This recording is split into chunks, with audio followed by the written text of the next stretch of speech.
ونعوذ بالله من شرور أنفسنا ومن سيئات أعمالنا من يهده الله فلا مضل له ومن يضلل فلا هادي له وأشهد أن لا إله إلا الله وحده لا شريك له وأشهد أن محمدًا عبده ورسوله يا أيها الذين آمنوا اتقوا الله حق تقاته ولا تموتن إلا وأنتم مسلمون يا أيها الناس اتقوا ربكم الذي خلقكم من نفس واحدة وخلق منها زوجها وبث منهما رجالا كثيرا ونساء واتقوا الله الذي تساءلون به والأرحام إن الله كان عليكم رقيبا يا أيها الذين آمنوا اتقوا الله وقولوا قولا سديدا يصلح لكم أعمالكم ويغفر لكم ذنوبكم ومن يطع الله ورسوله فقد فاز فوزا عظيما أما بعد فإن خير الحديث كتاب الله وخير الهدي هدي محمد صلى الله عليه وسلم وشر الأمور محدثاتها وكل محدثة بدعة وكل بدعة ضلالة وكل ضلالة في النار. أعوذ بالله السميع العليم من الشيطان الرجيم. بسم الله الرحمن الرحيم. إن عدة الشهور عند الله 12 شهرا في كتاب الله يوم خلق السماوات والأرض منها 4 حرم ذلك الدين القيم فلا تظلموا فيهن أنفسكم. اکابرین قوم و ملت، نوجوانان قوم اور خواتین اسلام، اللہ تعالیٰ نے اس پوری کائنات کو پیدا کیا اور اس پوری کائنات میں سے فضائل کے لیے، خصوصیات کے لیے، امتیازات کے لیے بعض مخلوقات کو چن لیا. اللہ تعالیٰ نے انسانوں کو پیدا کیا. ان کروڑوں اربوں انسانوں میں سے اللہ تعالیٰ نے چند لوگوں کو نبوت کے لیے چن لیا، نبی بنا دیا.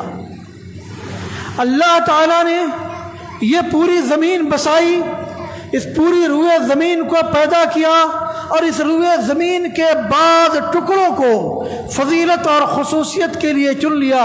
مکہ کو، مدینہ کو، بیت المقدس کو فضیلت، خاص فضیلت کے لیے اللہ نے چن لیا.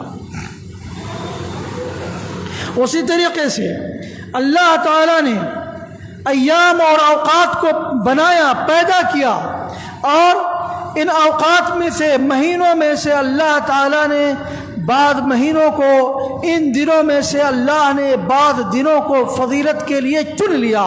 وَرَبُّكَ يَخْلُقُ مَا يَشَاءُ وَيَخْتَارُ. تیرا رب جسے چاہتا ہے پیدا کرتا ہے اور جسے چاہتا ہے سلیکٹ کر لیتا ہے. یعنی اللہ تعالیٰ جسے جب چاہے پیدا کرتا ہے اور اپنی مخلوقات میں سے جس کو چاہتا ہے فضیلت سے نواز دیتا ہے، خصوصیت عطا کرتا ہے اور امتیازات عطا کرتا ہے. آپ جب غور کریں گے تو بہت ساری مثالیں اس طرح کی آپ کو مل سکتی ہیں. ہماری گفتگو آج اوقات اور ایام پر ہے کہ اللہ تعالیٰ نے مہینوں کو پیدا کیا، دنوں کو پیدا کیا، اور ان دنوں اور ان مہینوں میں سے اللہ نے ماہ رمضان کو فضیلت والا مہینہ قرار دیا، ذی الحجہ کے مہینے کو فضیلت والا مہینہ قرار دیا. تو یہ مخلوق جس کی سلیکشن، اس کا انتخاب اس کا. تو آئیے ہم دیکھتے ہیں کہ رب العالمین نے ماہ ذی الحجہ کو کن کن فضیلتوں اور خصوصیتوں سے نوازا ہے. ہم سب سے پہلے قرآن کریم کی آیات پر غور کرتے ہیں.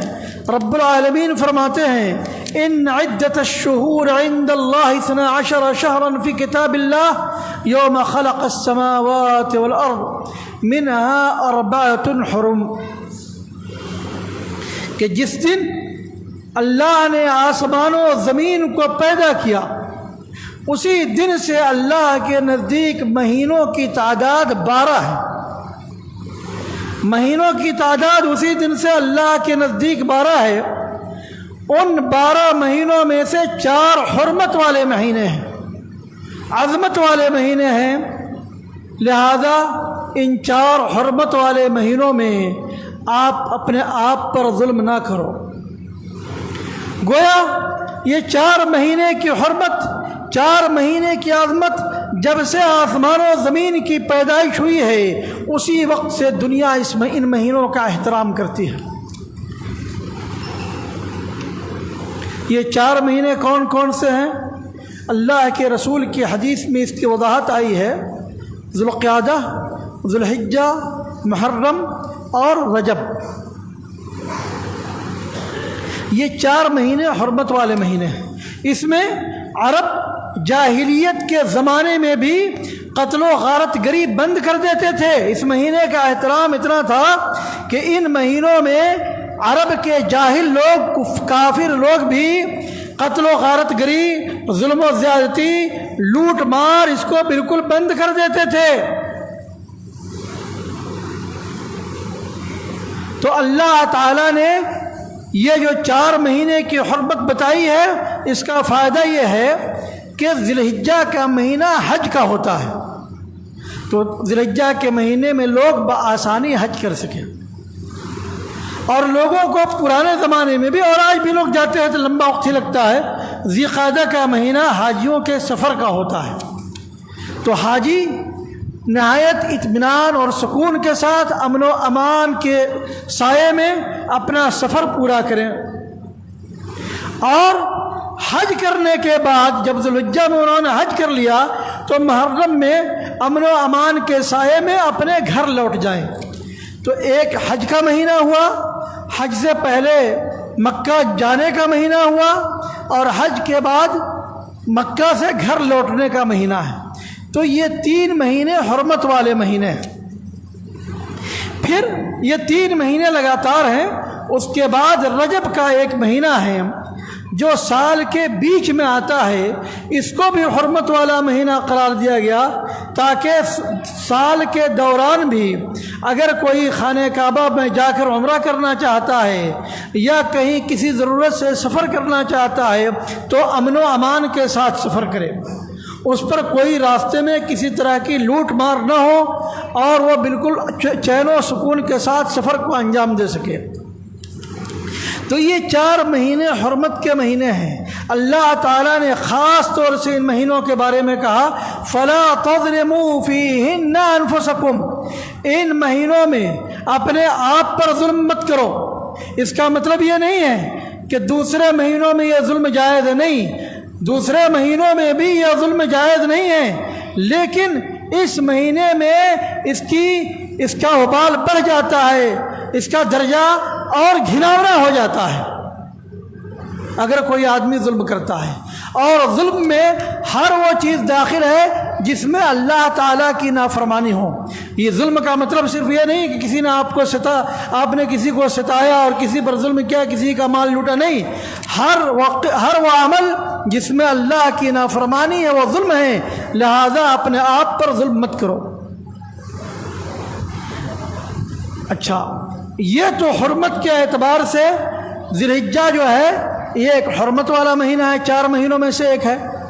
دوسرا یہ ہے کہ یہ حج کے مہینوں میں سے ایک ہے۔ الحج اشہر معلومات، حج کے مقررہ مہینے ہیں، اور وہ ذوالقعدہ، ذی الحجہ، شوال، ذوالقعدہ، ذی الحجہ۔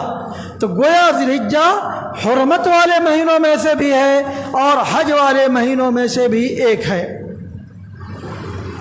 اسی طریقے سے قرآن میں جو اس کی ایک اہم فضیلت آئی ہے، وَإِذْ وَعَدْنَا مُوسَىٰ 30 لَيْلَةً، کہ جب موسیٰ علیہ السلام کو طور پہاڑ پر اللہ تعالیٰ نے بلایا تو مفسرین کہتے ہیں کہ ذوالقعدہ میں بلایا تھا، اور ذوالحجہ کے جو 10 دن ہیں اس 10 دن کو کیا مزید اللہ نے اضافہ کر دیا، تو یہ 40 دن ہوئے۔ تو موسیٰ علیہ السلام جو طور پر گئے اور رب کی نعمت جو موسیٰ علیہ السلام پر مکمل ہوئی وہ ذوالحجہ کے پہلے عشرے میں مکمل ہوئی۔ اسی طریقے سے اللہ تعالیٰ نے جو سورہ فجر میں قسم کھائی ہے، والفجر ولیال عشر، 10 راتوں کی جو قسم کھائی ہے، مفسرین کہتے ہیں کہ اس سے مراد ذوالحجہ کی 10 راتیں ہیں، پہلی 10 راتیں ہیں۔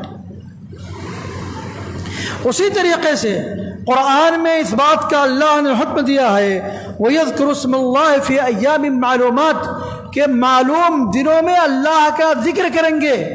اہل علم مفسرین ابن عباس رضی اللہ تعالیٰ عنہ اور دیگر مفسرین نے کہا کہ ایام معلومات سے مراد ذوالحجہ کے پہلے 10 دن ہیں، یعنی ذوالحجہ کے ان 10 دنوں میں ہمیں اللہ تعالیٰ کا ذکر کرنا ہے، اور 10 دنوں کے علاوہ پھر خصوصیت کے ساتھ ایام تشریق کا ذکر نبی اکرم صلی اللہ علیہ وسلم کی حدیث میں آ گیا کہ ایام التشریق ایام اکل و شرب و ذکر للہ عز وجل، کہ تشریق کا ایام یعنی 11 ذوالحجہ، 12 ذوالحجہ، 13 ذوالحجہ یہ کھانے پینے کے دن بھی ہیں اور ذکر الہی کے دن بھی ہیں۔ ایسا نہ ہو کہ کھانے پینے میں آدمی اتنا مست ہو جائے کہ اللہ کے ذکر سے غافل ہو جائے۔ کھائیے پیجیے اور اللہ کا ذکر بھی کرتے رہیے۔ اس طریقے سے گویا ذوالحجہ کا چاند ہونے کے ساتھ ہی ہمیں ذکر الہی کا اور بالخصوص تکبیر کا اہتمام کرنا چاہیے۔ یہ صحابہ کرام کی سنت ہے۔ ہم جب اعمال کا ذکر کریں گے تو انشاءاللہ اس پر قدر تفصیلی گفتگو ہوگی۔ یہ چند وہ خصوصیات ہیں جن کا ذکر قرآن کریم میں آیا ہے۔ اب آئیے ہم دیکھتے ہیں کہ نبی اکرم صلی اللہ علیہ وسلم کی احادیث اور صحابہ کرام کے آثار میں کیا ذکر ملتا ہے۔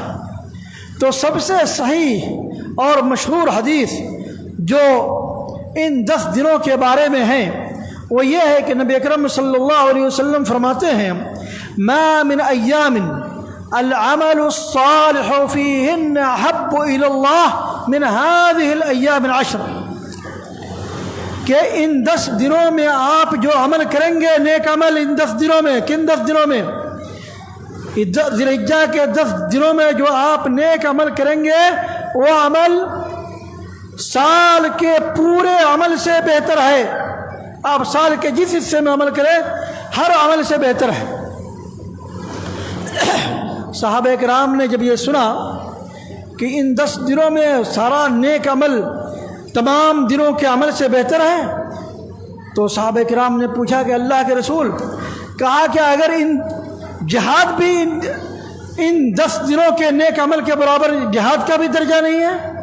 تو اللہ کے رسول نے فرمایا کہ نہیں، جہاد کا بھی درجہ نہیں ہے اتنا جتنا اس 10 دنوں میں نیک عمل کا درجہ ہے۔ کہا اللہ یہ کہ کوئی آدمی جہاد کے لیے نکلا تو اپنی جان اور مال کے ساتھ جو گیا تو نہ جان واپس لے کر کے آیا نہ مال واپس لے کر کے آیا، جس چیز کے ساتھ گیا سب کو اللہ کی راہ میں قربان کر دیا۔ یہ ہے ان 10 دنوں میں نیک کام کرنے کی فضیلت۔ آپ سوچ رہے ہوں گے کہ بھائی رمضان میں شب قدر آتا ہے، ان 10 دنوں میں کیا ہے؟ اور چونکہ ہمارے یہاں عام طور سے ان 10 دنوں کا اہتمام نہیں ہوتا ہے، اس لیے ہم اس سلسلے میں غفلت میں ہیں۔ سب سے پہلی بات یہ ہے کہ ان 10 دنوں میں عرفات کا دن ہے، اور انہی 10 دنوں میں قربانی کا دن ہے۔ اللہ کے رسول صلی اللہ علیہ وسلم کی حدیث ہے ان دونوں دنوں کے بارے میں کہ یہ سال کے افضل ترین دن ہیں۔ جس طریقے سے ہفتے کا سب سے افضل دن جمعہ کا دن ہے، اسی طریقے سے یہ عرفات کا دن اور قربانی کا دن سال کا سب سے افضل ترین دن ہے۔ اب آئیے رمضان المبارک کا جو آخری عشرہ ہے اس کی بھی بہت فضیلت ہے۔ تو شیخ الاسلام ابن تیمیہ رحمۃ اللہ علیہ کہتے ہیں کہ اصل میں رمضان المبارک کے جو آخری عشرہ کی جو فضیلت ہے وہ اس لیے ہے کہ وہ ان آخری عشرے میں شب قدر آتی ہے۔ تو شب قدر یہ رات ہے، شب قدر یہ رات ہے، اس لیے رات کے اعتبار سے ان رمضان کے آخری عشرے کی فضیلت ہے، اور عرفات کا جو دن ہے اور یہ قربانی کا جو دن ہے وہ دن ہے، اس لیے دن کے اعتبار سے یہ ذی الحجہ کے 10 دنوں کی فضیلت ہے۔ گویا شیخ الاسلام تیمیہ کی بات کا خلاصہ یہ ہے کہ رمضان کا آخری عشرہ شب قدر کے اعتبار سے فضیلت رکھتا ہے، اس لیے وہ راتیں بہتر ہیں، اور یہ جو عشرہ ہے ذی الحجہ کا جو عشرہ شروع ہونے والا ہے یہ دن کے اعتبار سے فضیلت رکھتا ہے۔ اب یہ اتنی بڑی فضیلت ہے، تو یہ جو حدیث آپ کے سامنے بیان کی گئی ہے اس میں سارے نیک اعمال داخل ہیں، اور صحابہ اکرام نے یہی سمجھا کہ سارے نیک اعمال داخل ہیں، اسی لیے تو انہوں نے پوچھا کیا جہاد کا کام بھی، جہاد کا عمل بھی ان 10 دنوں میں کیے جانے والے نیک عمل کے برابر نہیں ہے؟ اس کا مطلب یہ ہے کہ ان 10 دنوں میں جس عمل صالح کی فضیلت بیان کی گئی ہے وہ بالکل عام ہیں، آپ جس عمل صالح کو بھی انجام دیں گے ان مہینوں میں وہ عمل صالح دیگر مہینوں میں دیے جانے والی عبادت سے بہتر ہے۔ یہاں یہ بات یاد رہے کہ اس طرح کی جو فضیلت بیان کی جاتی ہے اور عمل صالح کی جو ترغیب دلائی جاتی ہے اس میں در حقیقت جو فضیلت ہوتی ہے وہ نفلی عبادتوں کی ہوتی ہے، نفلی عبادتوں کی ہوتی ہے۔ لوگ سوچتے ہیں کہ ارے رمضان میں فرض نماز کی فضیلت کا کیوں بیان نہیں ہوا، ذی الحجہ میں کیوں نہیں ہوا؟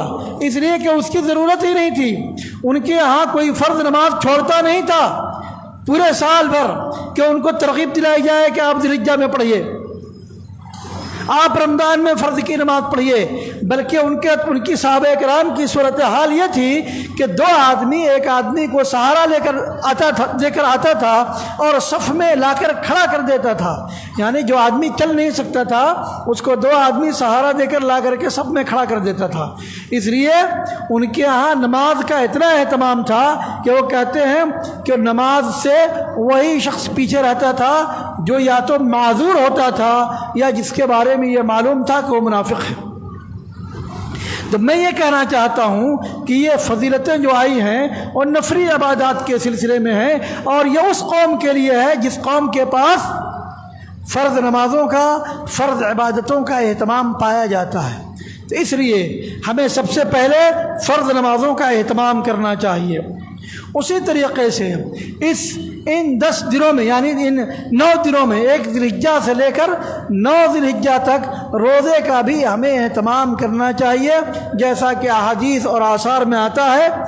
اور اگر ہم ان 9 دنوں کے روزے کا اہتمام نہ کر سکیں تو کم از کم عرفات کے دن کے روزے کا اہتمام کرنا چاہیے، اور عرفات کا جو دن ہے وہ حقیقت میں 9 ذی الحجہ ہے، وہ حقیقت میں 9 ذی الحجہ ہے۔ عرب کے لوگ جب 9 ذی الحجہ کہنا ہوتا تھا تو وہ کہتے تھے عرفات کے دن، تو اس سے مقصود 9 ذی الحجہ ہے، اس سے مقصود وہ دن نہیں ہے جس دن حاجی وہاں عرفات میں قیام کرتے ہیں، اس لیے کہ وہ دن ہمارے یہاں کے لیے 8 ذی الحجہ ہوتا ہے۔ تو اصل ہمیں جو روزہ رکھنا ہے وہ 9 ذی الحجہ کا روزہ رکھنا ہے، اور ہندوستان والے تھوڑی دیر کے لیے مان بھی لیا جائے کہ ہاں بھائی جس دن حاجی وہاں عرفات میں ٹھہرتے ہیں اسی دن کا روزہ رکھیں گے، تو اگر ہندوستان والے آج سے 100 سال پہلے کیسے روزہ رکھتے، 200 سال پہلے کیسے روزہ رکھتے؟ اس کا مطلب یہ ہے کہ ہماری شریعت پر عمل کرنا 200 سال پہلے ممکن نہیں تھا۔ تو یہ در حقیقت 9 ذی الحجہ کی تاریخ ہے۔ دوسری بات، اس کو آپ اس اعتبار سے دیکھیے کہ جس دن حاجی عرفات میں وقوف کرتے ہیں، ہمارے ہاں تو 8 ذی الحجہ ہوتا ہے، لیکن افریقہ کے بعض ممالک میں وہ اس دن وہ عید منا رہے ہوتے ہیں، افریقہ کے بہت سارے ممالک میں جس دن ہمارے یہاں 8 ذی الحجہ ہوتا ہے، سعودی عرب میں 9 ذی الحجہ ہوتا ہے، افریقہ کے بہت سارے ممالک میں عید مناتے ہیں، تو پھر وہ روزہ کیسے رکھیں گے بیچارے؟ تو در حقیقت عرفات کے دن کا روزہ جس کی ترغیب دلائی گئی ہے کہ جو 2 سال کے گناہوں کا کفارہ ہے، یہ 9 ذی الحجہ کا روزہ ہے۔ خلاصہ یہ ہے کہ آپ 1 ذی الحجہ سے لے کر 9 ذی الحجہ تک آپ روزے کا اہتمام کر سکتے ہیں، لیکن جو عرفات کے دن کا جو روزہ ہے، اگر صرف آپ اسی روزہ کو رکھنا چاہتے ہیں تو ایسی صورت میں آپ 9 ذی الحجہ کا روزہ رکھیے۔ اسی طریقے سے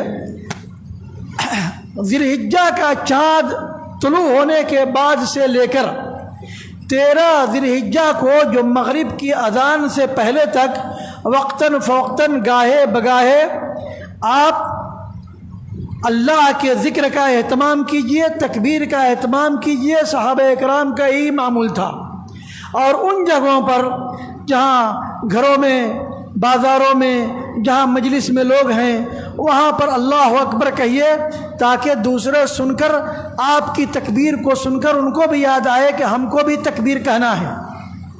اس کا مطلب یہ نہیں ہے کہ گلا ملا کر کے سب اللہ اکبر کہیے۔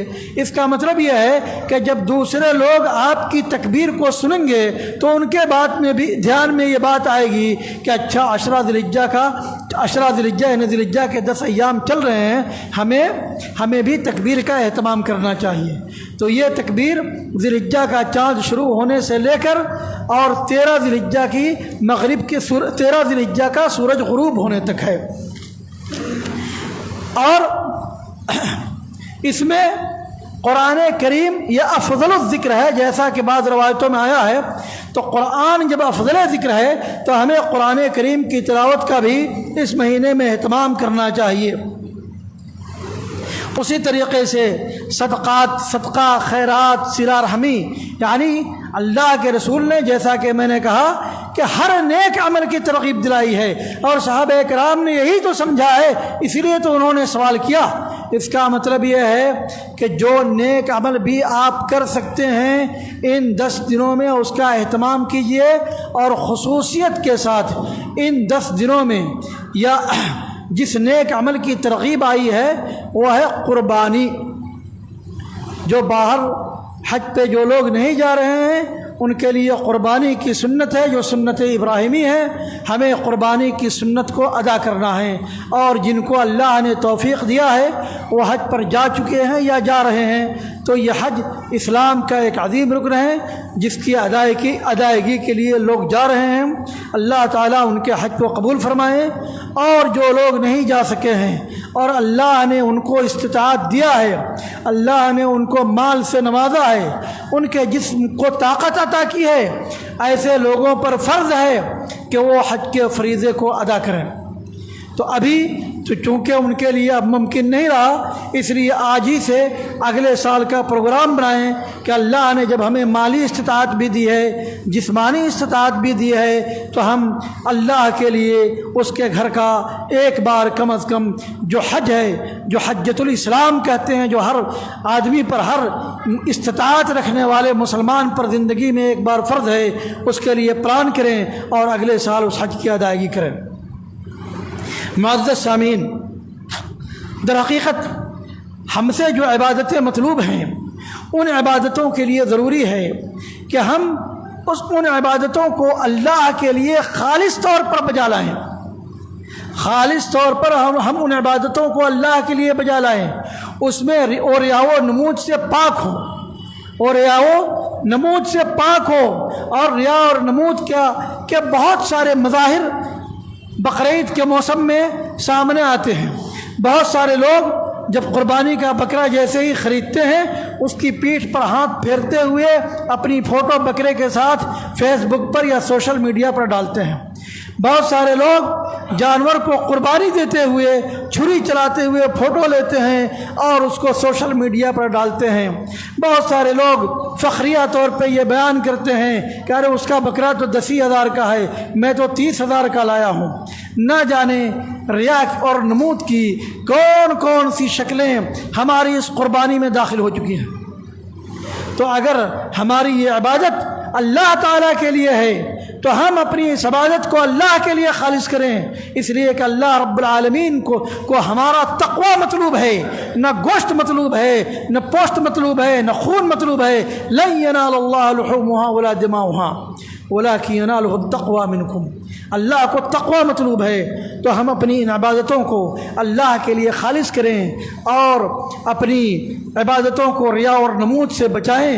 اور موجودہ زمانے میں ریا و نمود کے لیے جو سوشل میڈیا جو ایک نہایت خطرناک ذریعہ بن گیا ہے، ان سے اپنی عبادتوں کو دور رکھیں اور ان کو اپنی عبادتوں سے دور رکھیں، اپنی عبادت کی حفاظت کریں۔ اس طرح حفاظت کی کوشش کریں کہ ہماری عبادتیں قیامت کے دن ہمارے نام اعمال میں ہمارے لیے آخرت میں درجات کی بلندی کا باعث بنے، ہمارے لیے آخرت میں جنت میں داخلے کا سبب بنے۔ اقول قولی ھذا واستغفر اللہ لی ولکم ولسائر المسلمین فاستغفروہ انہ هو الغفور الرحیم۔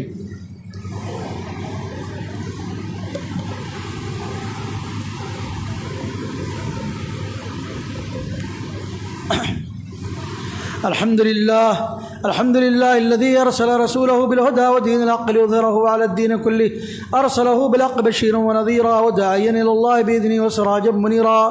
أما بعد، فأعوذ بالله السميع العليم من الشيطان الرجيم. بسم الله الرحمن الرحيم. إن الله وملائكته يصلون على النبي يا أيها الذين آمنوا صلوا عليه وسلموا تسليما.